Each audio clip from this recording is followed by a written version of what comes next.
Shudder, Sundays, episode 21. I've been messing up the numbers. She didn't want to tell me. I messed up somewhere in December, and it just kept rolling, so this should be aligned now. This week, we are going into the 2018 psychedelic horror action Mandy. His fist closed around the serpent's eye. I need you to get me that girl I saw. Going hunting. So what you hunting? It's crazy evil. Yeah. With Nicolas Cage. Nicolas Cage. Yeah, so starring Nicolas Cage as Red, Andrea Riseborough, I believe I'm saying that right? Probably not. As Mandy, and then Linus Roache as Jeremiah, the cult leader.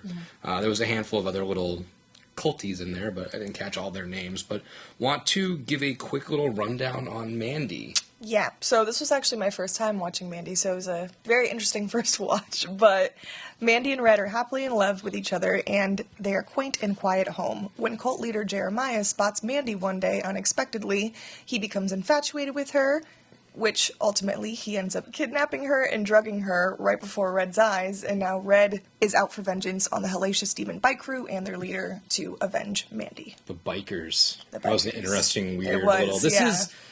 So, I guess we'll run through some more of the little stats before we fully get into it, but this was released September 13th, 2018. This is directed by Panos Cosmatos. Mm-hmm. I think you got that, actually. Yeah? Okay, all right. But yeah, this is a very weird, trippy, fever dream, like Bloodbath Acid Trip. It's just bananas. That's a good This way to movie put it. is insane.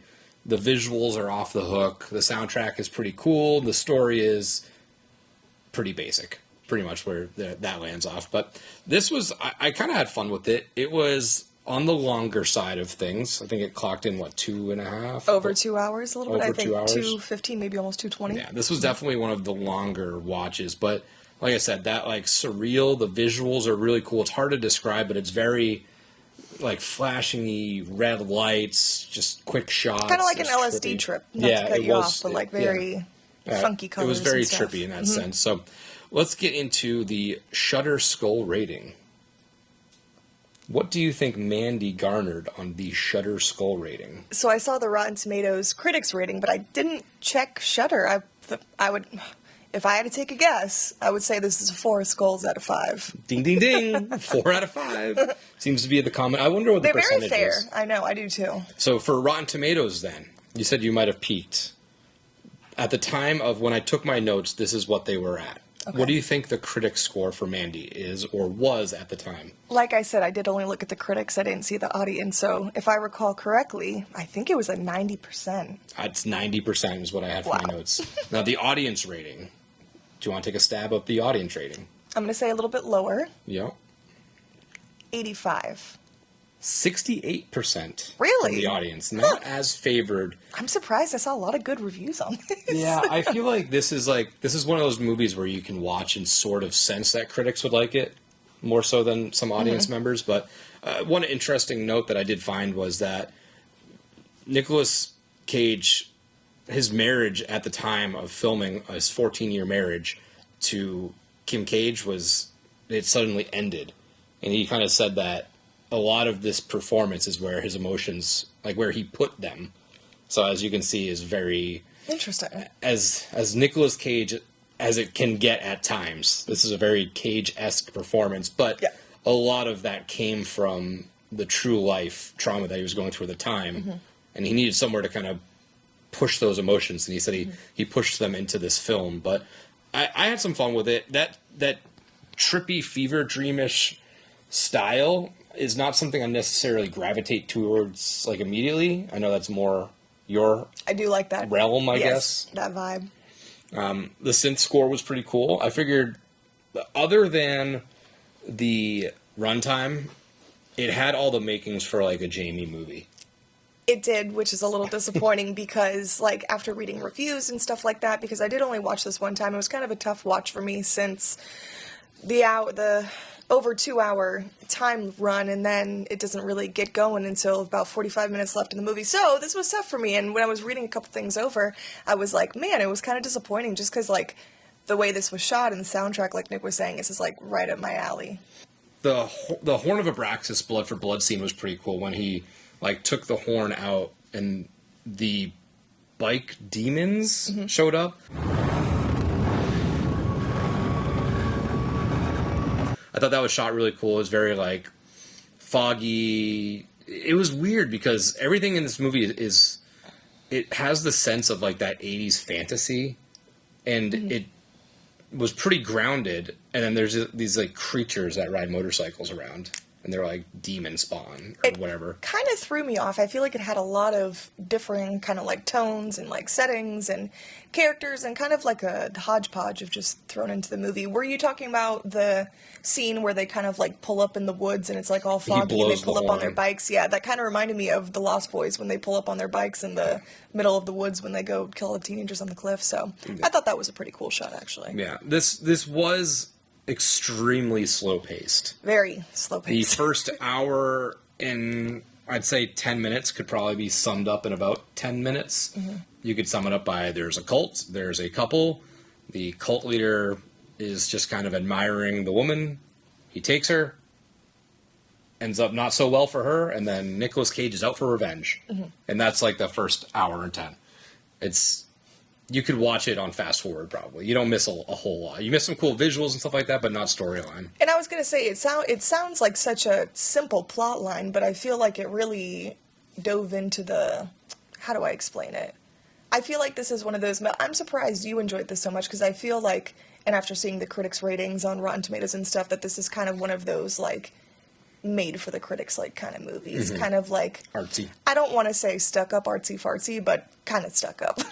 Yeah. The one note I did have, I said I wish the cheddar goblin was real. Cheddar Goblin, did you eat all the macaroni and cheese?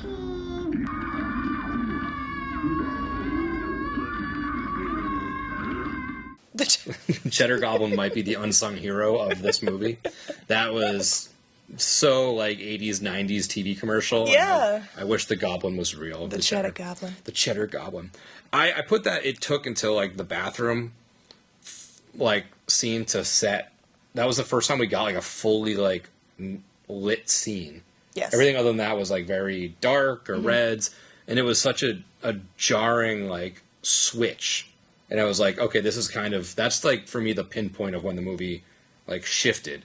They did put like chapter notes. There was like breakage. I did like that. But I felt like this was a point in the film where you could just look to and be like, okay, this is, first part is sort of like the lead up and to that like climactic, like no turning, like back point. And this is where Nic Cage just went insane.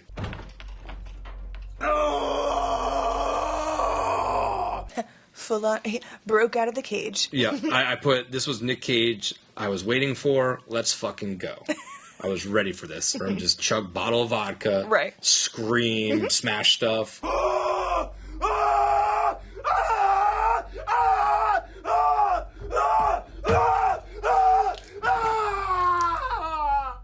And then later down the line he does some coke. But a big surprise, Bill Duke was also in this, a little cameo. He was the guy in the like little camper who was protecting the crossbow, which I don't think they ever really explained why he was watching his stuff for him. It was very John Wick-y almost.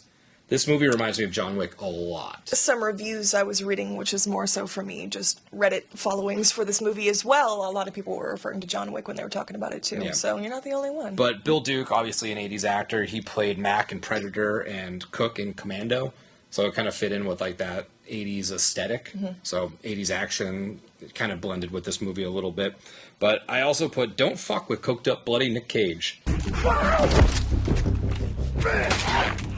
in my shirt! You're in my shirt! No. Because it's not going to end up well for you. Not going to be pretty. Towards the end, there was the part where Nic Cage and Jeremiah were like going at it. And, you know, he was all pretty steadfast on kicking Nic Cage's ass until he got to the point where he saw Nic Cage like full on rampage mode. Was like, "Oh, I'll suck your dick. What do you want me to do?" He's like, "That's not what he wants. He wants revenge. I don't necessarily think that's what Nic Cage wanted at the time, but I guess you got to pull out all the stops when you're on your deathbed. It's so funny. I was hoping you were going to say that because that was one of the best parts of this whole movie. He was like on his knees. He's like, "Please, I'll do anything. What do you want?"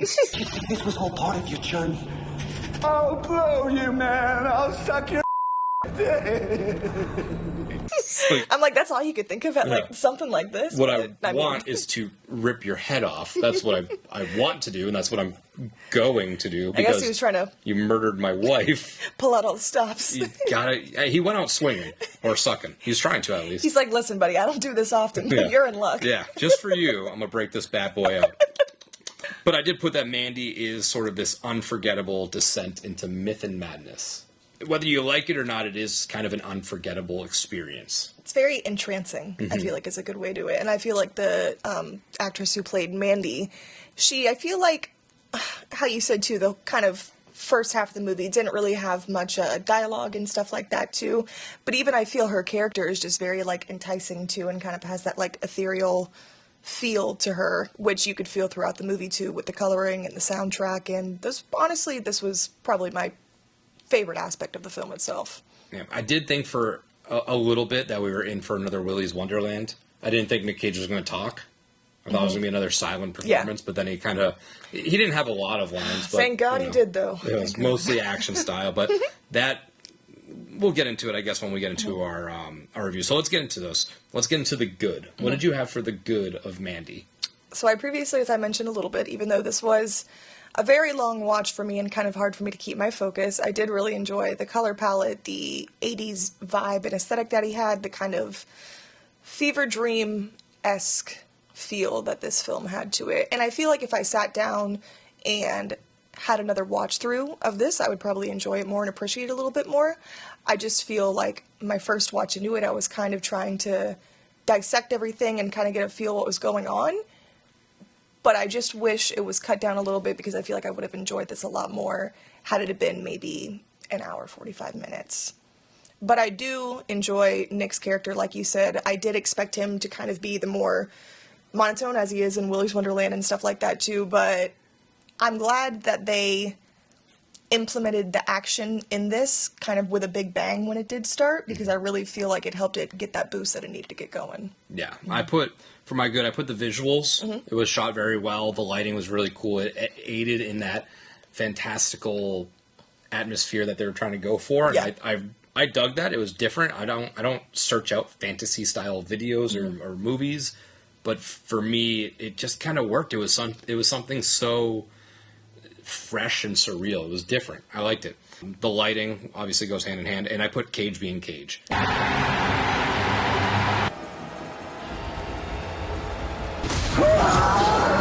This was kind of in this run of Nic Cage just taking on these just really bizarre, random roles just for, well, I was going to say for fun, but really he needed the money going through what he went through. So he kind of takes whatever he can get. But, Nic Cage, I think everyone's so quick to forget that, he's, an Oscar-winning best actor. Obviously, he's kind of just done a little bit of everything now, but, dude's got chops. And he didn't necessarily show it off in this one, but it's just, people forget. Now he's sort of memed. He's a very diverse actor, too, and it's always interesting to see, the projects that he does choose to work on. And I feel like they're always just so, Ghost Rider, this, Dream Scenario, Willy's Wonderland, but I feel like they all have that kind of hidden undertone of him, being a straight-up badass, so I kind of, except for Dream Scenario, I take that back. National Treasure? A literal National Treasure. Sorry, I'm not National Treasure's biggest fan like Nick, but National Treasure as well, yes. Declaration of Independence.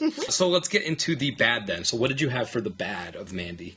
Just the length and the slowness of almost the majority of the movie. This was very, very tough watch. I didn't tell you, so you guys are hearing it now, too.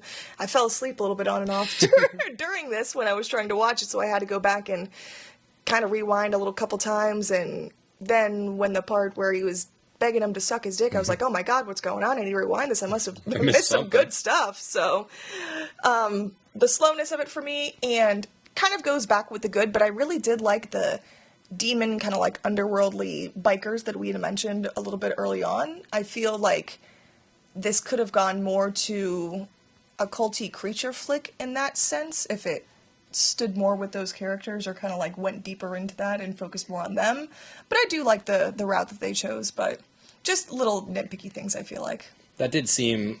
That's kind of one of my bad, where... One, the bad was, I feel like for the story, it was too long, because it was such a basic story. So either add to the story and keep the length, or shorten the length and keep the story.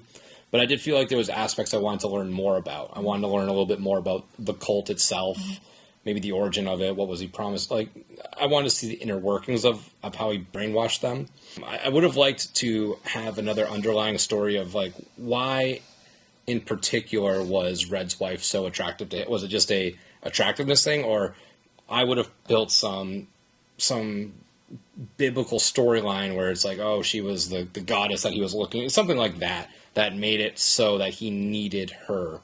And with the demon biker thing, I would have liked a little bit more explanation as to like where they fit in, but I think it was just I feel like that was a missed opportunity with not having a more concrete story of Red's wife, because of, you know, he gets her and then he hangs her from a tree and then he burns her alive. I would have turned that into more of like a ceremonial sacrifice style thing, not just like revenge because she turned him down. Right. So that's what I would have done with that. So what was your top moment? So we already talked about it before, but my top moment probably for me was the dick sucking scene, because that was actually really funny, and I feel like it was a pretty like intense scene too, after everything that had happened throughout the film to get to this build-up. It's not just your life I can save. No, it's your goddamn soul. No, please don't hurt me. But also, we talked about the coloring and everything like that a lot already, how this was shot. When Mandy is first kidnapped, and it was so odd too, because I couldn't tell what it was, but they slip her the drugs, and then they like sting her with like a bee sting. It was like a huge like wasp or something like that, and she was like, "Oh, this is just the cherry on top." And I was like, "Dang, does it like fuck you up more if you get like stung by a bee when you're like tripping or something?" So I thought that was a really weird, cool scene, and just the way she was like swaying around after, and the way that the like blues camera and would reds. pan, and the blues and reds. Yeah, it had sort of had that like multi-focus kind of thing going on. Yep. So that was cool. For my top moment, I did enjoy. Just before the final climax of the dick-sucking scene was like that Nic Cage going on the rampage and killing that whole house. Yes. That was cool, but my top moment I put was the bathroom scene.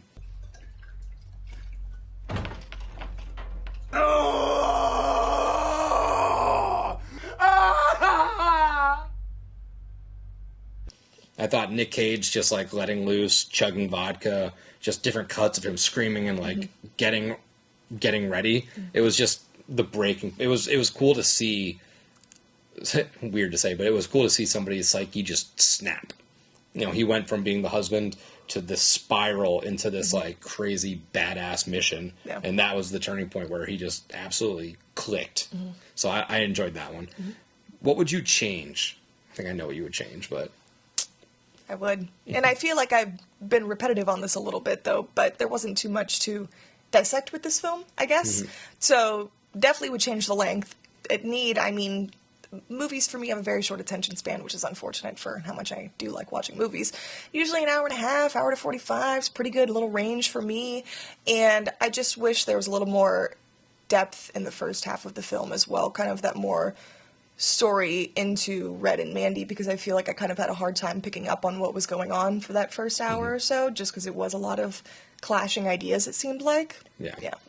I put shorten it and let Cage be Cage for longer. That's a good point. That's so a good one. Even if you did keep the length, I'm cool with the length as long as Cage was Cage for an hour and a half of that movie versus 30 to 45 minutes. Just let him go absolutely insane and let him dive into that whole spiral for an even longer period of time. Because like that's the iconic images of this movie, is him just covered in blood, screaming, just murdering. Like that's Mandy. That's what you wanted to come here for. Even before I had seen this, that was kind of a lot of the stills I had seen from the movie, was him with the face all bloody, kind of just standing there. Yeah. The badass that he is. Yeah. So who is this for? What horror fans would you suggest this to? I feel like this is for anyone who likes psychedelic horror thrillers with a culty kind of demonic aspect to it, but also something that's kind of all over the place and really keeps you on your toes while you're watching.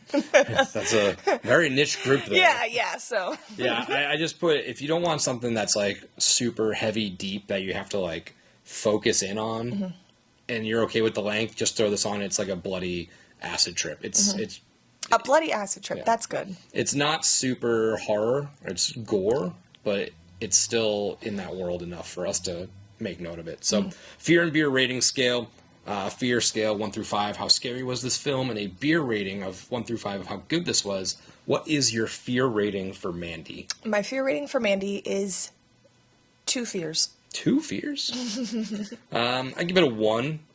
It wasn't really scary, like we just said. It wasn't, for me, as much of a horror. I guess the cult aspect, the aspect of getting kidnapped and stuff like that is a scary thought, but there wasn't, for me, it's not like a jump scary atmosphere kind of thing. Yeah, and I'm not really basing it on like jump scares and stuff like that. I guess just more of like the tone of it. I think the demon guys were really creepy looking when you could actually see them when it wasn't pitch black half the movie, but Yeah. Yeah. So then your beer rating, scale 1 through 5, how much did you enjoy Mandy? I gave this 1.5 beers. 1.5 beers? I would give it a 2.5 beers. Okay. Not- I'm surprised you Not didn't. the best. I was leaning more towards 2, but I think, when we talked about Hell House, I gave Hell House a bump because it's in the Hell House franchise. You did. I kind of give this a bump with a Cage bump. Like, Nic Cage That's just fair. garners an extra half beer for me. But it's a fun thing. I don't know how much I'll go back to it. That's why it's kind of right in the middle. Yeah. But it is something you should definitely check out just because it's so bizarre and different. There's not really any other movies. I'm sure there's some out there, but off the top of my head, I don't have a list right now of movies that resemble this. Yeah. So it was definitely kind of a one of one. And I feel, not to cut you off before we get finished up with this one, I do feel like I'm a little biased, I guess, and I do want to be more honest. I really didn't like this movie. Yeah, I figured. I thought... Really wasn't my thing, but like I said, I do want to give it another watch Yeah. because I think I would appreciate it more. I think you'd like it a little bit more, but I don't think you'll like this movie that much. No. Just it's too long. It's not as much horror. It's Because the soundtrack is just so good too, and Yeah. like the way it was shot, just the cinematography is really cool. those are the two aspects that I figured would hook you, at least for a watch, a single watch. Yes. I didn't know how much you'd go back to it. I don't, you don't really care about Nic Cage as much. But visuals and soundtrack are your two biggest things you typically look towards for movies. So It is. figured that might at least hold your interest for a little bit, even though the length was a little long. But That's okay. that was Mandy. Check back next week for Shudder Sundays. We're going to be talking about Grafted, brand new, 2025, body horror style Body horror thing. style, Yeah. yes. So check back next week for Grafted.